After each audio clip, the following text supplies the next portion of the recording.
तो दोस्तों ये है जिम कॉर्बेट का म्यूजियम का मेन गेट। तो दोस्तों टिकट मैंने ले लिए हैं, ये हैं टिकट। अब तो म्यूजियम बना दिया है, पहले ये वहाँ पे उनका रहने का स्थान था। ये थे जिम कॉर्बेट, और जिम कॉर्बेट यहीं पे रिलैक्सिंग वगैरह करते थे, रिलैक्स वगैरह करते थे। Hey guys, good morning, welcome to my new blog. और आज मैं और मेरी टीम जा रहे हैं काला ढोंगी के अंदर। काला ढोंगी के अंदर जिम कॉर्बेट का म्यूज़ियम है। किसी ने हमें बताया कि वहाँ पे जाइए और घूमिए, तो पहली बार हम लोग और मेरी टीम जा रही है। हम देखते हैं वहाँ पे जिम कॉर्बेट का जो म्यूज़ियम है उसके अंदर क्या क्या रखा गया है, और मैं आपको दिखाता हूँ वहाँ चल के कि क्या है जिम कॉर्बेट के अंदर। दोस्तों अब हम आ चुके हैं अपना नमूना रोड पे, और जैसे ही आप दिल्ली से अपना नैनीताल वाले हाईवे पे चढ़ेंगे तो आपको पहली बोर्ड मिल जाएगा कॉर्बेट म्यूजियम का, जो कि 17 किलोमीटर है। दोस्तों अब हम आ चुके हैं नया गांव के जो मोड़ है वहाँ पे, और नया गांव के मोड़ से हमें सीधा लेना है काला ढोंगी की तरफ को, अगर हमें कॉर्बेट म्यूजियम जाना है। ये देखिए, ये है काला नया गांव का मोड़।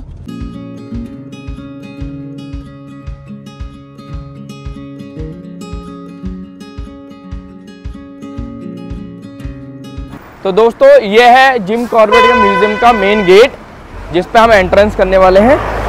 और यहाँ से जिम कॉर्बेट के लिए जाते हैं, ये अपना नैनीताल को चला गया, ये हमारा जिम कॉर्बेट के म्यूजियम में आ गए। तो ये है हमारा एंट्रेंस, और अभी हम लेते हैं टिकट, और टिकट लेने के बाद फिर हम अंदर दिखाते हैं कि अंदर क्या क्या है।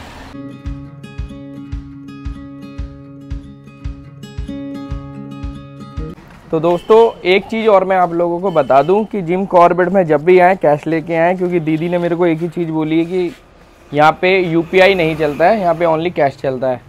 तो हम 5 लोग हैं, मेरी टीम में जो है 5 लोग आए, तो मैंने 5 टिकट लिए हैं। और आप अपनी एंट्री करेंगे। सब 18 से ऊपर के हैं? हाँ जी, सब 18 से ऊपर। हाँ जी, 18 प्लस है ना। तो दोस्तों टिकट मैंने ले लिए हैं, ये हैं टिकट। और मेरी टीम अब जा रही है कॉर्बेट म्यूजियम के अंदर, जहाँ जिम कॉर्बेट रहते थे। मतलब उनका ये आवास बताते हैं कि ये यहाँ पे आवास है, और ये उसका पूरा व्यू है जहाँ पे वो अपना एंजॉय वगैरह और घूमना फिरना करते थे। तो मैं अपनी टीम से दिखाऊंगा, पूरा एक बार व्यू दिखा दें, आ जाओ। तो मैं अब आपको दिखाता हूँ जो अपने जिम कॉर्बेट थे, जो अंग्रेज़ थे जिन्होंने हमें जिम कॉर्बेट पूरा ये दिया है, जिन्होंने संरक्षण करा था यहाँ का, एक रूल्स रेगुलेशन बनाए थे।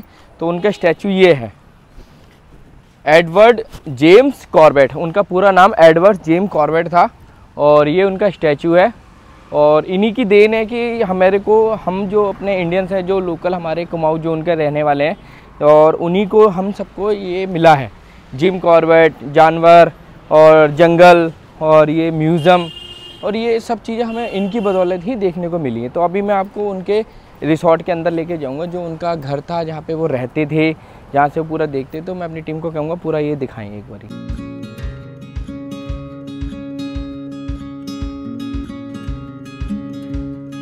तो दोस्तों अब मैं आ चुका हूँ उनके जो आवासीय गृह था, मतलब ये अब तो म्यूज़ियम बना दिया है, पहले ये वहाँ पे उनका रहने का स्थान था। तो मैं आपको दिखाता हूँ, मैं अंदर जाके, यहाँ पे लिखा प्लीज़ शू हेयर, मतलब अपने जूते वूते उतारें, क्योंकि सफाई वगैरह रखना बहुत ज़रूरी है। ये अंग्रेज़ों के टाइम का सब कुछ बना हुआ है, वो यहाँ पे रहते थे पहले और रुकते थे। तो मैं आपको दिखाता हूँ, मैंने शूज़ उतार दिए हैं, शूज़ उतार के ही मैं अंदर जाऊँगा, और अंदर जाके मैं दिखाऊँगा कि अंदर क्या है। ये हैं वो हमारे जेम्स एंडरसन कॉर्बेट, ये उनका स्टैचू है। और अंदर आके मैं दिखाता हूँ आपको क्या क्या है। ये सब फ़ोटोज़ उन्हीं की हैं। ये कैसे काम कराते थे, वो कर्नल थे, उन्होंने कैसे अपनी टीम्स को बताया, और ये सब स्टैचू वगैरह।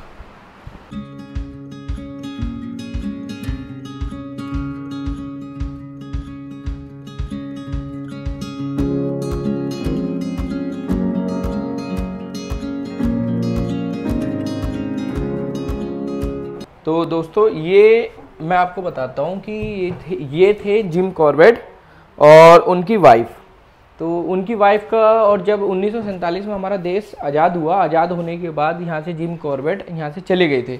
चले जाने के बाद उन्होंने केन्या और अफ्रीका की यात्रा करी। वहाँ पे भी उन्हें जानवरों से जितना प्रेम था उन्होंने वहाँ पे भी जाके जिम कॉर्बेट ही नाम दिया। हमारा अफ्रीका और केन्या में भी एक जिम कॉर्बेट नाम से एक जंगल है जो कि इंडिया अपने उत्तराखंड में भी है, सेम वहाँ पे भी है। तो उन्होंने जानवरों के प्रति इतना प्रेम दिखाया है कि सेम वहाँ पे जाके उन्होंने जानवरों के लिए बहुत कुछ किया। तो ये पेंटिंग उन्हीं के टाइम की है, ये अपने जो जिम कॉर्बेट का जंगल है उसी के टाइम का ये है। तो ये अपने जिम कॉर्बेट की मतलब एक फ़ोटो है जो उस समय की आर्ट है। ये जिम कॉर्बेट हुआ करते थे। और आगे हम दिखाते हैं आपको उनका जो बैठने का वो था, चेयर थी, ये उनको लेके जाती थी। ये वो चेयर है जो उनको लेके जाती थी। तो ये जिम कॉर्बेट की चेयर है, मतलब ये बैठने का और सब उनको लेके जाने का। और ये उनके सामान हैं सारे, जिम कॉर्बेट की हेड, और ये उनका डंडा था, और ये उनके कुछ पुराने बर्तन थे। ये कौन है? ये उनके फैमिली थी। ये जिस वाले का नाम बोरी, ये जिम कॉर्बेट के बच्चे थे, जो उनकी फैमिली थी, ये उनके बच्चे हैं। तो ये है उस टाइम की जिम कॉर्बेट की चेयर, और मैं इस पर बैठ चुका हूँ। और जिम कॉर्बेट यहीं पे रिलैक्सिंग वगैरह करते थे, रिलैक्स वगैरह करते थे। ये उनका जो बेड है उस समय का बेड बहुत रहा हो। और ये बहुत रेयर फ़ोटो है, जब जिम कॉर्बेट जंगल के अंदर जाके शिकार वगैरह करते थे तो सब कुछ होता था। ये वो उस टाइम की फ़ोटो है दोस्तों। तो नाव वगैरह ऐसे बनाई जाती थी और ऐसे लोग जाते थे। ये जिम कॉर्बेट का मतलब कि रात में, हम तो अभी क्या कहेंगे इसे लैंप, तो ये रात में उस समय के पुराने ज़माने का लैंप है। ये भी लैंप ही है।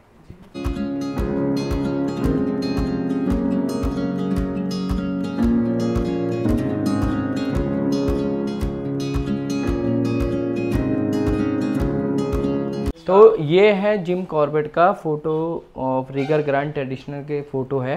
ये उनकी पुरानी चेयर यही है जो मैं आपको दिखा रहा हूँ म्यूज़ियम के अंदर। और वो इस टाइप से शिकार वगैरह सब करते थे। ये देखिए, आप दिखा सकते हैं, उन्होंने पुरानी फ़ोटो लगी है। ये उनकी बंदूक है, ये उन्होंने एक लेपर्ड को मार के रखा हुआ है। और इधर भी कुछ पुरानी तस्वीरें हैं। सबसे बड़ी बात तो ये उनकी वो गन है जिससे वो शिकार वगैरह करते थे। और आप देख सकते हैं यहाँ पे बाघ है, उनकी टीमें हैं।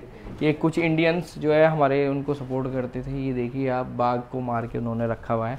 तो यही सब चीज़ें हैं कि जिम कॉर्बेट ने, पहले उन्हें लगा कि उन्होंने बहुत बाघों का शिकार किया था। तो बाद में उन्हें रियलाइज़ हुआ, उनकी वाइफ को मिस मैगी नाम था उनका वाइफ का, जो हमने अभी यहाँ पे उनका इतिहास पढ़ा है उसमें मैंने देखा कि मैगी नाम था उनका वाइफ का। और उन्होंने एक डिसीजन लिया कि इस चीज़ को हमें ख़त्म करना चाहिए। और ख़त्म करने के बाद उन्होंने फिर केन्या गए और इंडिया में जिम कॉर्बेट में रहते रहते उन्होंने इस पूरे जंगल को जिम कॉर्बेट रिजर्व नाम दिया। और जंगल को हमें बिना शिकार, मतलब शिकार उन्होंने पूर्णतः बंद कर दिया था। तो जिसमें हिरन और आपके शेर वगैरह, बाघ वगैरह का शिकार पूरा बंद कर दिया था उन्होंने। ये जो राइफल है 1907 में जिम कॉर्बेट को चंपावत के नरभक्षी बाघिन को मारने के लिए भेंट करी गई थी। ये जो राइफल आप देख रहे हैं मेरे संग फोटो में, ये वही राइफल है। एक चंपावत में नरभक्षी बाघिन थी जिसने काफ़ी इंडियंस का, मतलब कि लोगों का शिकार किया था। तो उसे मारने के लिए ये भेंट करी गई थी। तो ये राइफल वो है।